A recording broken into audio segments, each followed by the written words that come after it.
The BBC engulfed in crisis, its reputation in tatters. A sorry state of affairs for the Auntie Beeb. Once thought of as a warm and cuddly beacon of integrity with impartial news, useful information, but now increasingly regarded as a bloated, wasteful vessel of left-wing dogma, stuffed full of wokery and protected by a huge umbrella of cover-ups, sprinkled potentially with fraud and illegality when it suits them. Is the time up for the BBC? Should we reform it or pull the plug? This is TICE Talk.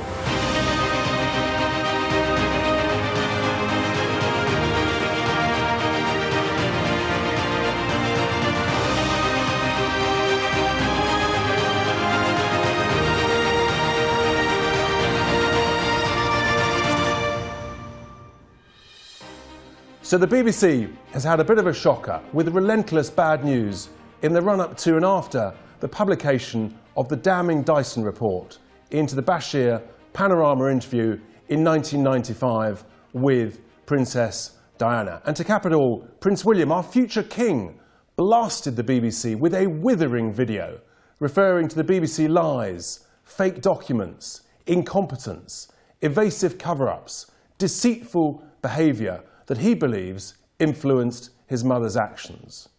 He went even further, referring to his indescribable sadness that all of this really contributed to her fear, her paranoia and her isolation in those final years. And the fallout is ongoing.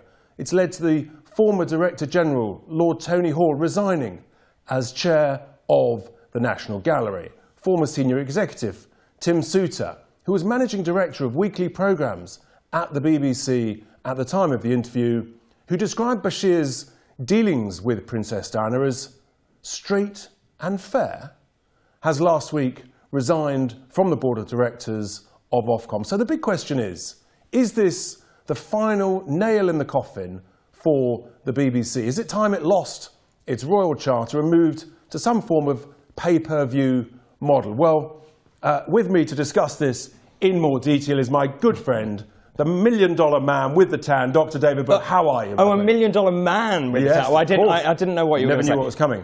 It's lovely to see you in person once again. Exactly. Now the BBC, I have here a staff card on the back of which it says the BBC values, and the first word, I know what it is trust. Yeah. You used to work there. I did. And it says trust and honesty on the first line. What are your thoughts where this has all got? Look, I have very mixed feelings because I did work for the BBC for a very long time and I loved working there and it was a wonderful experience. And I think the thing is, those Reithian principles, and for those people who don't know what I mean, Lord Reith, who set up the whole BBC, the aim of the BBC is to inform, to educate and to entertain. And those were the very key founding principles. Yeah. But you have to remember, actually, it was founded in a very different era. You had only one television service at that time. And I have said repeatedly when I've been interviewed that actually, having worked there, I think the problem is it's become a very unwieldy monolith. It's not accountable to anyone. There are far too many people there, in my humble opinion, who actually don't do very much. And actually,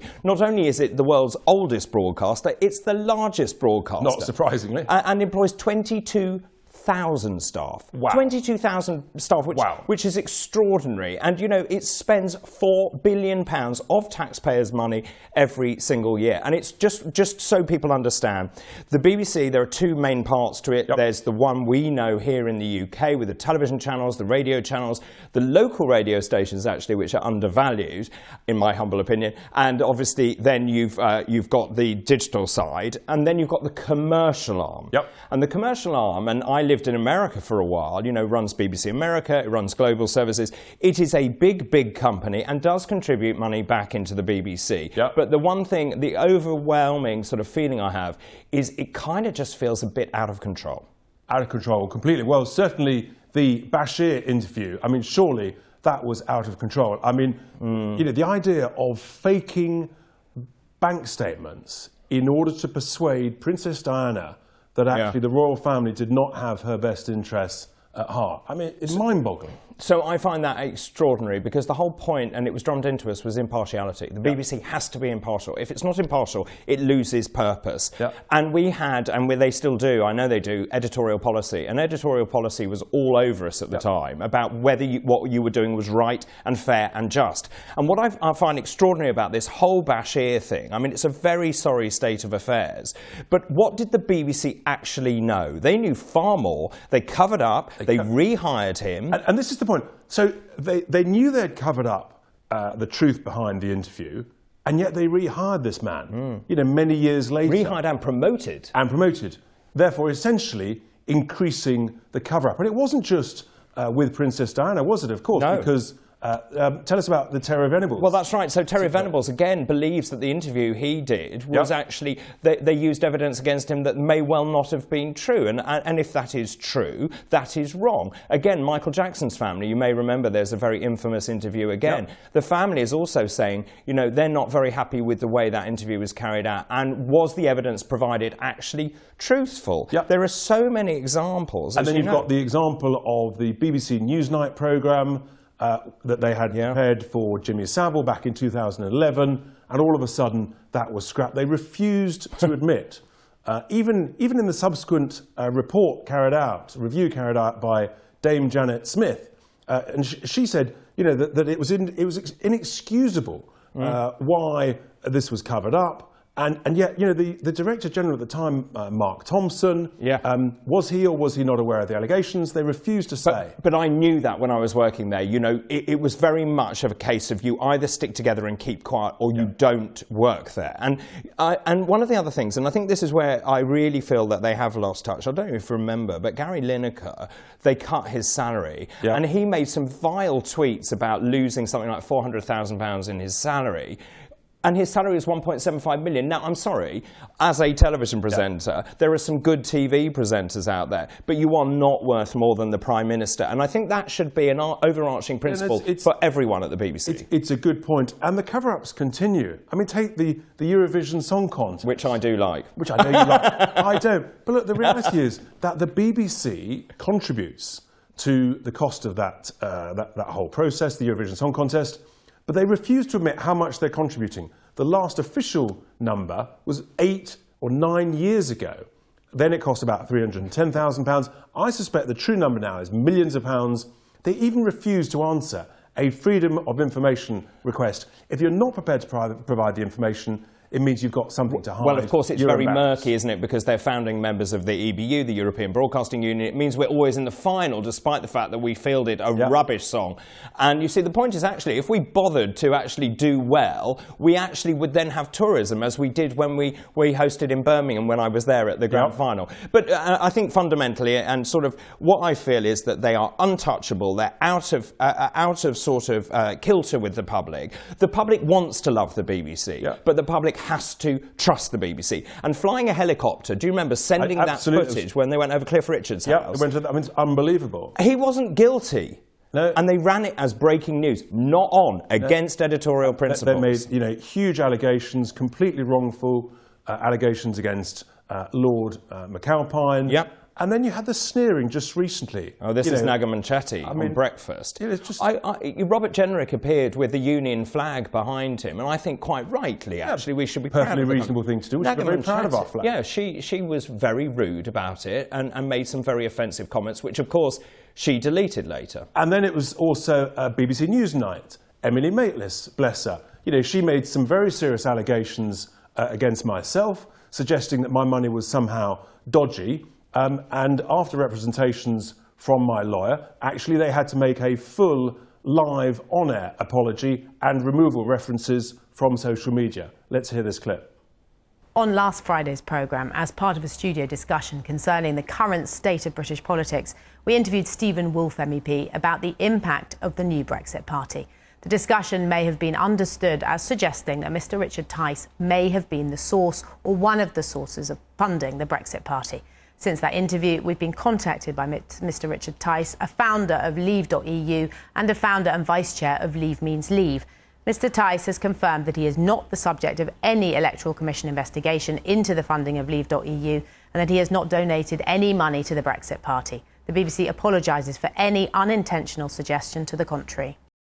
But you can't trash someone's reputation and then issue an apology like that. It's just extraordinary. But, they have a long track record of this. They do. And very quickly, I just want to say, with Brexit, obviously we were instrumental in securing that. There was no coverage of our party in Parliament Square. There was no coverage of the Veteran March that we both attended a couple of weeks ago with Johnny Mercer. It's not impartial. It is not impartial. It has a very clear agenda, and it will always continue to try and perpetuate that agenda. It is not impartial. David, we could go on for hours, but thank you very much.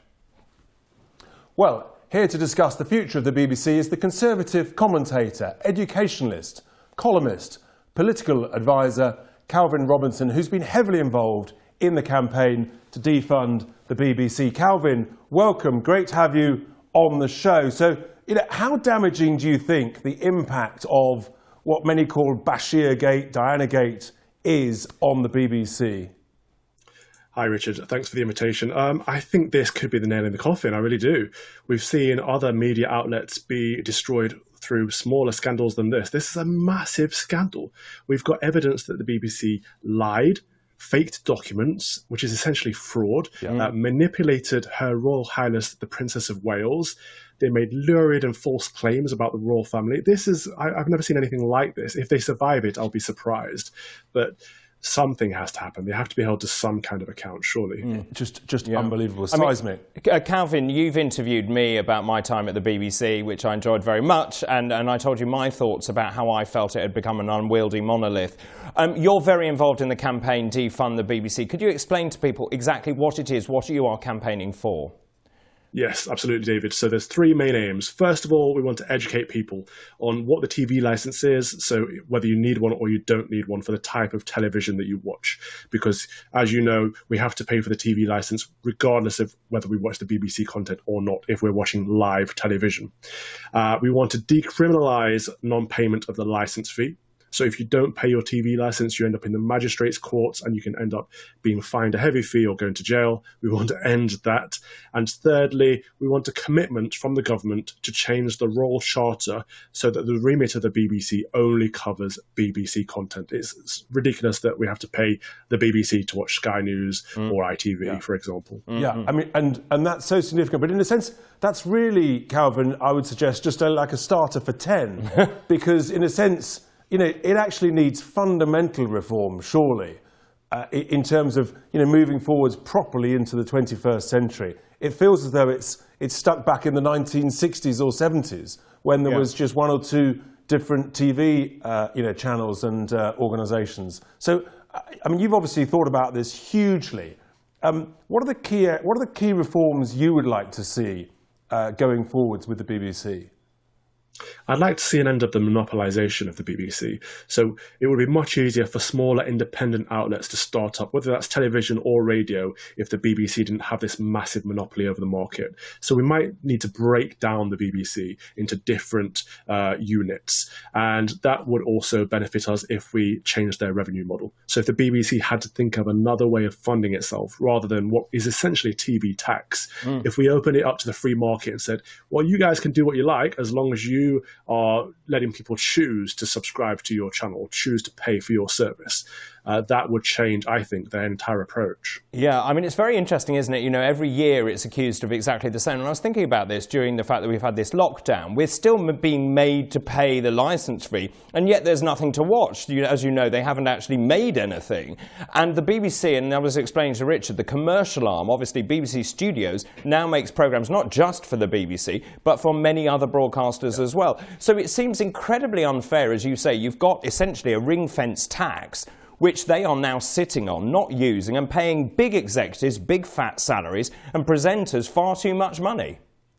Yes, and I don't understand why they are operating in a commercial sector as well as the public sector. It's supposed to be a public service. It's supposed to be a broadcast for the nation. Yet they're competing with commercial outlets, like you say, offering commercial services. But also, if the ITV starts a soap opera, BBC starts one. If ITV starts a reality TV show with singers, the BBC starts one. And that's not what the BBC is supposed to be about. The whole point of having this TV tax is supposed to enable them to create original content that nobody else could do otherwise. So they're letting us down in that sense. Unless you take the view, Calvin, that actually competition is good, it keeps them on their toes, and maybe the commercial arm, I'm going to deliberately play devil's advocate, should be even bigger. And that, it's really good for them to have a growing commercial arm. And maybe you end up with almost like a menu of payment options, a bit like Netflix or Spotify, something along those lines, Calvin. Maybe, but at the moment, I think they're trying to have their cake and eat it. If they want to play the commercial game, they should open up to the free market. And, I think that would also address the issues I have over bias, because I think it's very politically biased with a metropolitan liberal elite. And they're okay to peddle that if people have a choice to pay or not. But because we're stuck paying them and we're stuck with them lecturing us at the same time, it doesn't work. Well, it's funny you should say that, actually, Calvin, because Rich and I were talking about that. I said when we secured Brexit, the coverage was damning. When we celebrated in Parliament Square, there was no coverage. When we went to the Army Vets March to look after Army vets, there was no coverage when we were there with Johnny Mercer. And again, with the COVID crisis, the vaccination rollout has been extraordinary. But all we hear is this drip of negative news. We hear nothing positive. So the question is, will GB News and News UK, they're offering, do you think that's going to change things? I would like to think so. I've got high hopes for GB News, and I love what News UK do with talk radio. They offer an alternative voice, but at the same time, to watch GB News, I'm still going to have to pay the BBC, their license fee, and that's not right. That's not okay. So we need to get rid of it. We need to decriminalise it at the very least. But if we did persuade them to change their business model, I honestly think they would stop lecturing us. They become less woke. I mean, you chaps know more than anyone how biased they are with the whole Brexit situation, and we've had that throughout. So it's time to update them. It is.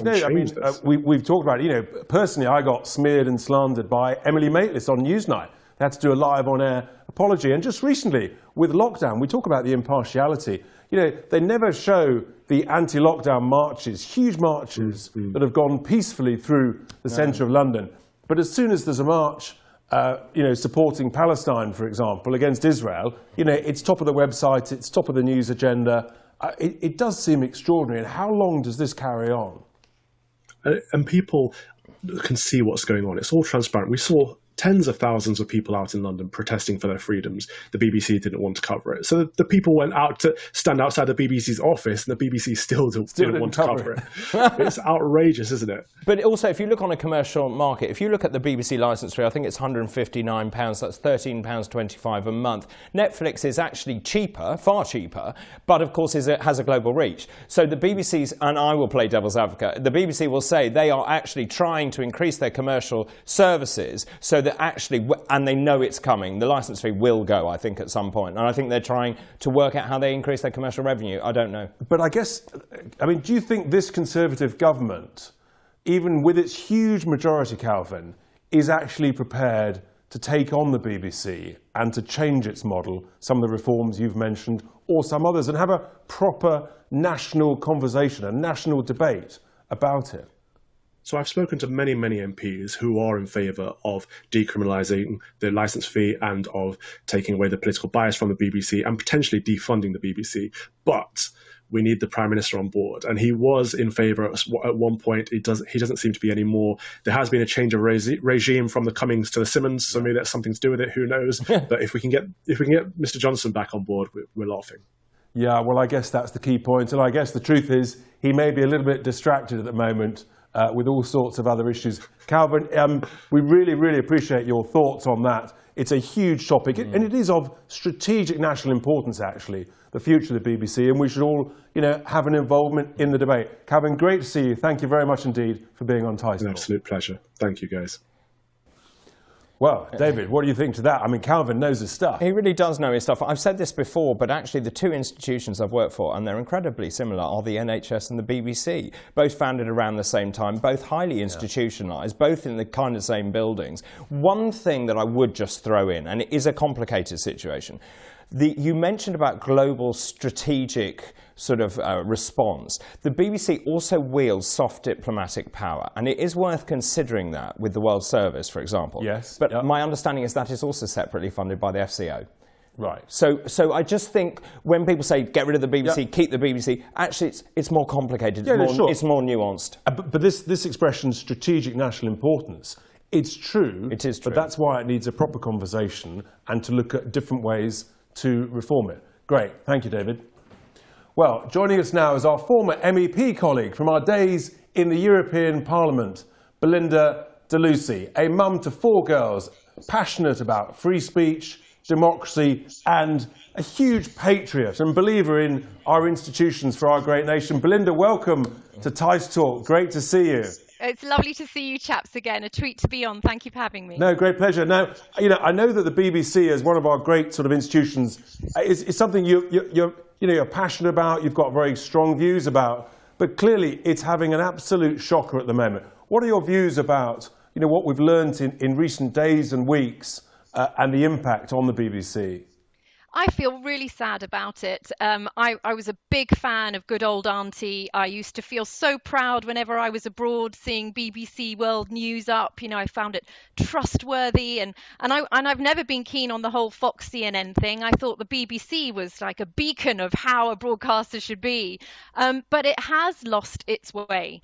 And I feel like the people at the top who've allowed it to happen, who've allowed it to become full of political activists, who have tried to cover up, the flaws and sins of some of the journalists working there, has done it a lot of damage. And I think people should be held responsible for that. And it's no surprise to me that there was a huge appetite for GB News, because the BBC is no longer fulfilling its promise to the people that it started up as an impartial, trustworthy broadcaster delivering news, and it's now become an educator, full of sort of academics and left-wing political activists who want to save the plebs from themselves and teach them the right way of thinking. And that's what's made people go, oh, don't want any of that. Well, I think, Belinda, you and I know that our frustration, and for me, like you, I'm a huge fan of the BBC, but when we were members of the European Parliament, the news that was reported on BBC News was always dismissive about the 52%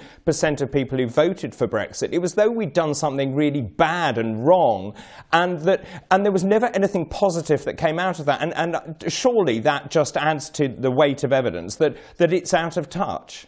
No, we were definitely put in the naughty corner, 7.4 million. For many reasons. We were put in a long detention over those 4 years.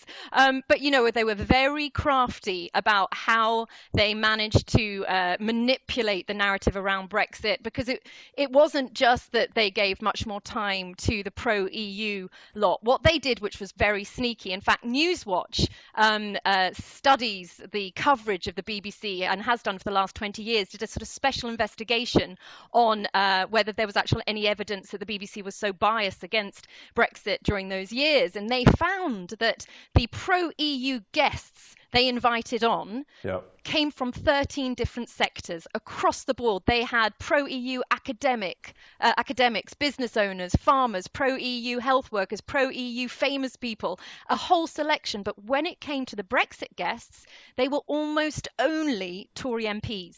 Or they would find, the most dishevelled, badly speaking, sort of looks like a far-right shaved head person to comment on Brexit. They manipulated the whole narrative in a very crafty way, so they could never be considered, so overtly biased, but they had their sneaky way of doing it. And there's evidence that's proven they were imbalanced.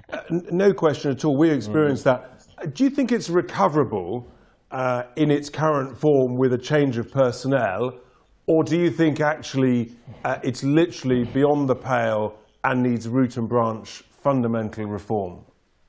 I think it needs a big clear out of the people responsible for politicising it, right down to children's programmes now.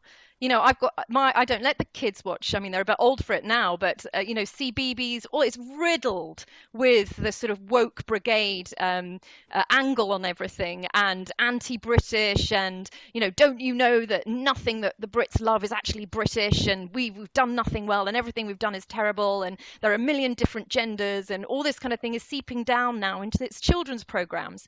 So what I think needs to happen is a complete reset, almost like a new BBC charter, that makes sure that the people they employ don't have a whole raft of social media, like, that journalist that's just been found out to have said Hitler was right, who's working for the BBC in Palestine. They should have done their vetting process and made sure that people were there to deliver news rather to deliver their political activism. So a big clear out. I think there should be a platform for whistleblowers to come to anonymously, because there's so many stories I know of people working at the BBC where they have witnessed how the majority of people at the top hold the British public with such contempt. And I think that's one thing. If the BBC had to depend on subscribers, they would be forced to start reflecting the sort of Brexit voting working class that they seem to loathe so much. Whereas as long as it continues like this, they don't have to change. So I was just going to say, I think you make a really good point. And actually, my time at the BBC, there are many people in middle management and upper management who've never worked anywhere else. They've only ever worked at the BBC. They're indoctrinated by this. So if you're there in the whole time and you only are fed the same narrative as you say, you never ever change. And you know that I will never work for the BBC again. Martin Daubney will never work for the BBC because we're just kind of the wrong Brexiteers. Yeah, I know.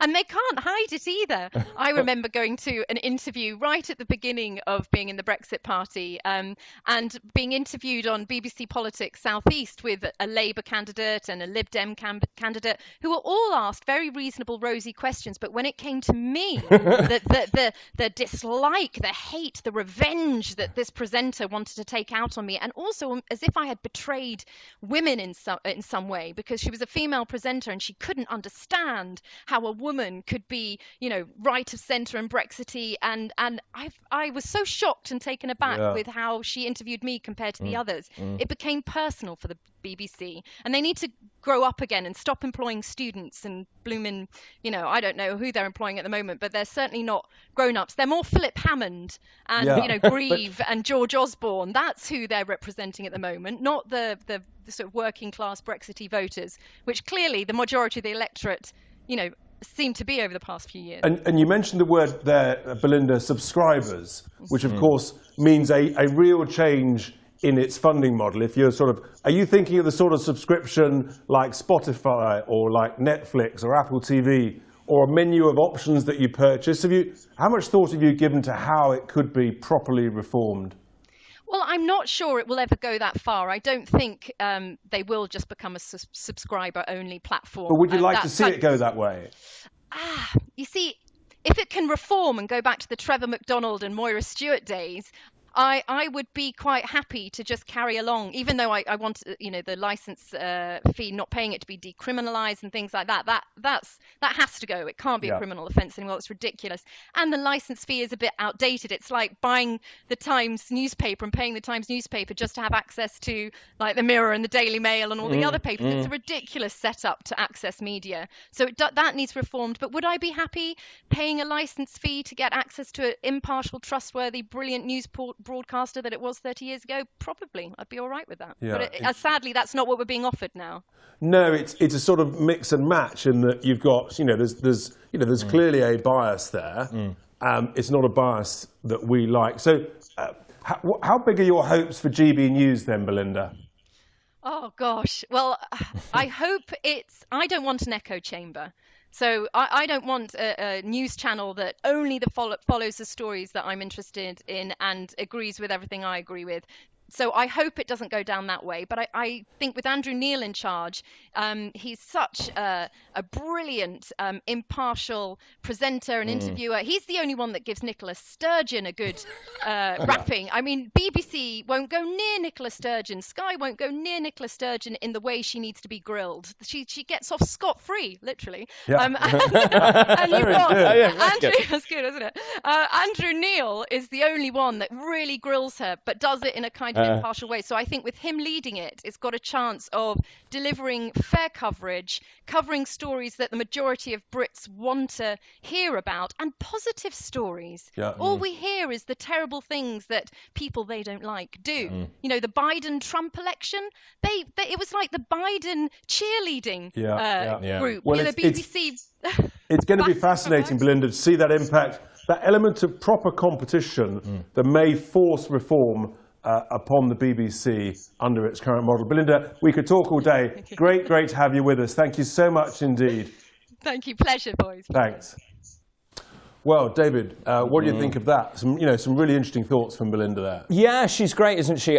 Just a couple of thoughts, really. Be careful what you wish for. As the older generation die, younger viewers are not replacing them. Also, younger people don't watch linear TV. So Calvin's point about being live is quite interesting in terms of that funding model. I think really what both of them have really articulated very well is that actually it needs massive reform, that most of us are very much in favour of a reformed BBC. But don't throw the baby out with the bathwater. Yes, I mean, definitely Belinda there thinks that it is possible to reform it rather than go sort of the full Netflix version. Yeah, and we should be proud, on a global stage, we should be proud that we've got a British brand out there flying the flag for the United Kingdom around the world in multiple countries, and that's really important. That's the best of it. Well, that's our takeaway, in essence, from today. There is this great, proud BBC World Service, but there's so much that needs improving. Well, thank you, David, for that. We've got so much to discuss, but that's all we've got time for. My thanks to guests Calvin Robinson, Belinda DeLucy. Thanks for being with us. Thank you, David. And join me next time for more politics, alternative views, thoughts, and honest opinions. Until then, a very goodbye.